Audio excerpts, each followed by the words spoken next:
The NBA trade deadline is upon us. This is when teams start going full throttle. We really get an idea of who's for real, who's not. We're going to look at who can really actually win the championship and who's kind of not actually for real. So we got Contenders versus Pretenders today. All right, so we're on Tier Maker today. Nothing crazy, just found this one. I kind of already sorted it a little bit to my liking. So you have kind of the teams that aren't really going to make the playoffs, don't really have a shot down here. And then the playoff teams, in my opinion, right here. I think there's a top 7 in the East, top 10-ish in the West. We've got real contenders up here, some pretenders down here, and then ones that kind of don't feel like they're even respectable enough to put in the pretenders. So we got maybe next year. We got the Magic right here. I'm going to put them in maybe next year. I just don't think they're there yet. They've got a lot of talent. They've got some moves to make. They've got a lot of $20 to $25 million salaries. They've got some overlap talents and positions. They've got too many big men that are the same. I don't think they've got a number 1 certified playoff game winner right now. Paulo's great. You might believe in him more already, but I don't think he's quite there yet. They're like the worst shooting team in the league. I can't put them any higher. Next, we got the Nuggets. I'm going to throw the Nuggets into Pretender. I don't think they've got what it takes this year. They won it, of course, 2 years ago. The team is not nearly as together as it was then. There's way less depth. I mean, they're playing 3 bench guys in, like a total of 3 players off the bench in the middle of the season. That's not sustainable to only have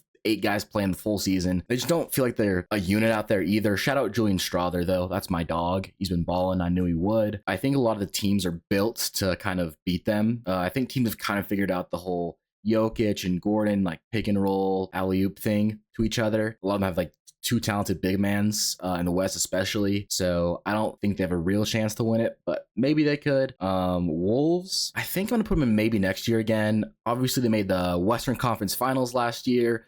They got destroyed, but they they beat the Nuggets. The Mavericks kind of made them look like fools. I don't think Julius Randle solves their problem, even though they don't have Cat anymore. Is their bench better than last year? Maybe a little bit. I still think they have the same problems. I haven't been wowed by them this year, even they're way lower in the standings. I don't think they're a bad team. Don't think it's going to be any different than last year. Thunder, you got to go straight to contender. I don't even like the Thunder, honestly. I love them accruing assets, and they're really good. I like Hartenstein. I like Chet. I like Casey Wallace. The list kind of ends there. I mean, I don't like the way Shea plays, but they've been very successful. They won so many games with out a true starting pig, which I was really impressed by. I didn't think they'd do that. They're a modern basketball team. They've got length, size, defense, versatility, shooting. They've got pretty much all you want right now.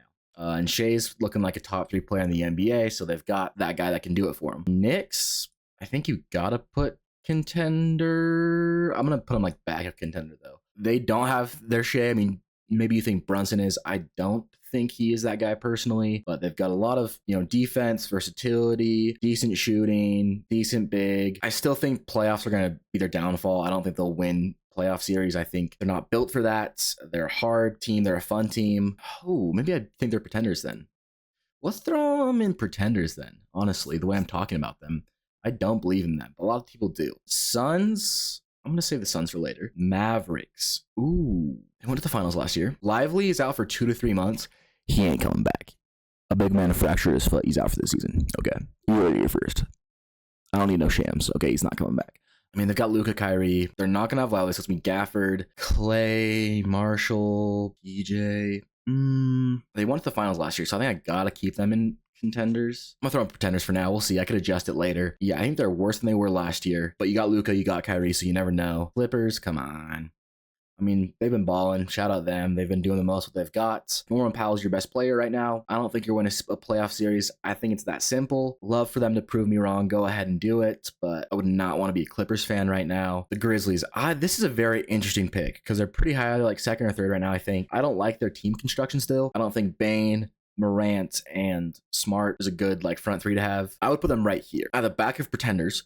But I think they're a dark horse because of their ability to make a move right now. They've got good contracts, cap space, draft picks, some young players. My prediction is that they're going to be a surprise move at the deadline, and they're going to get a guy to start at the 3 or the 4 that's going to push them up into contention. Maybe you trade Smart and Brandon Clark or something like that and go get a starting 3 or 4 that can, I don't know, shoot, play make. Maybe it's Ingram, because Zach LaVine's not going to help. Maybe you get Butler. Maybe you get Ingram. Does that solve their problems? I don't know. Maybe Cam Johnson, but I think they can. They're my dark horse pick for a contender after they make a move. If they don't make a move, pretend. But I know ball. Grizzlies are going to make a move and they'll push them above this upper echelon. Kings, this literally just happened. Boop. Fox is going to get traded. So without Fox, they stand no chance. I think they're going to, maybe they retool, but I think Fox is their biggest asset and best player probably. Ooh, who could get Fox? Wait. Can any current team, I think Heat.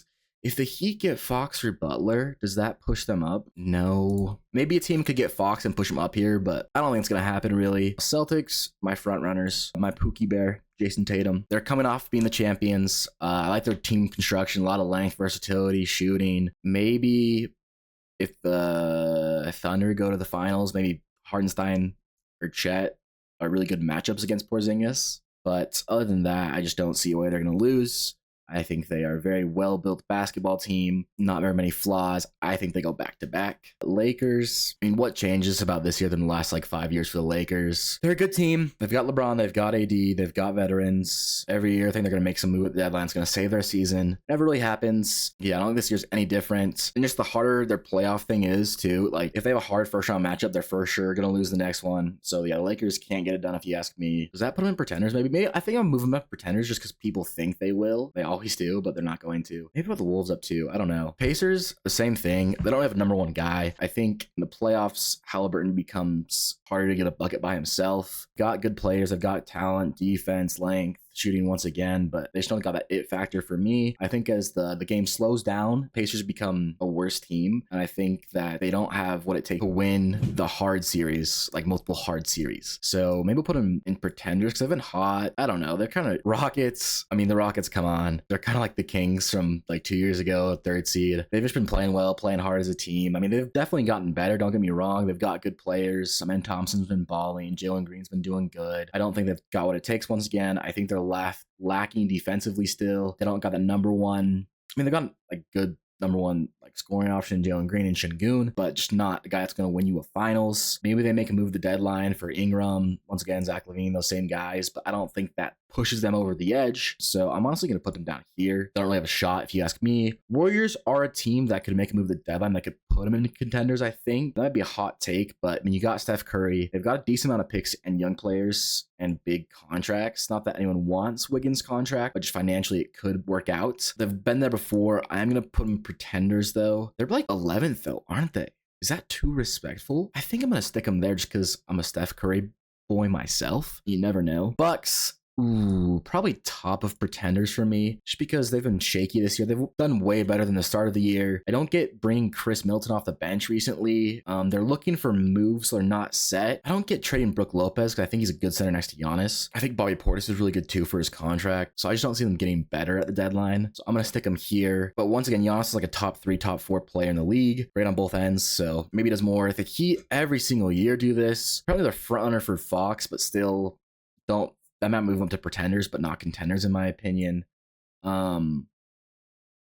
They just suspended Butler indefinitely. So, I mean, the ball's in everyone else's court for Butler because of his contract and the way he's acting. The Heat obviously want to get rid of him. So, not going to be in the driver's seat for any Butler trades. So, I think just that come out with their season. They're not going to do anything this year, but they've been in that 8th spot before and made it to the finals. So, you never know, but I don't believe in them again this year. I didn't before, but they've proven wrong before. Cavaliers obviously got to go up here. They just lost their first game in a while. You got Garland and Donovan Mitchell, 2 really good ball handlers and scorers. Kind of undersized, but their defense been great still. They've got Mobley and Jared Allen. I think if you have 2 of those guys on the court at all times, you're going to be fine whenever during the playoffs. But yeah, versatile, big defensive men, guards that can shoot, pass, dribble, score, clutch ones. A lot of good role players. Strus, Levert, Niang. I'm a casual. Who else on that team? I almost said Jaime Jaquez, bro.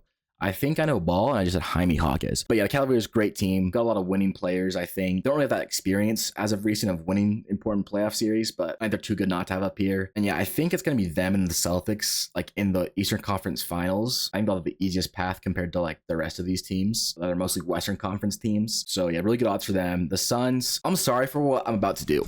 I apologize for this, but I can't get it out of my head. This Suns roster just makes too much sense to me. But you've got Booker, Durant, Beal, Nurkic, Grayson Allen, Royce O'Neal, Tyus Jones, Ryan Dunn, Iguodala. But I think they've just got a lot of good players, great value players too. But yeah, I think the Suns just have too much talent, and I believe in their construction way too much to not have them as a true contender. Let's just go back and review real quick. Celtics, Thunder, Cavs, the top 3 favorites. These are my 2 like dark horses, I guess, that if the Grizzlies make a trade, they're going to be up here. And then the Suns, I think, are just too good not to have a chance at the thing. These teams are, solid, might win 1 series, but don't have what it takes to win the chip this year. But basketball's in full swing right now. Super Bowl's almost over. We got that trade deadline coming up soon. So one of my favorite times as a basketball fan. But yeah, I know ball. Don't tell me I don't know ball below in the comments, but let me know if I forgot anything or I'm overlooking something. And tell me where you think De'Aaron Fox is going to go, if that will matter.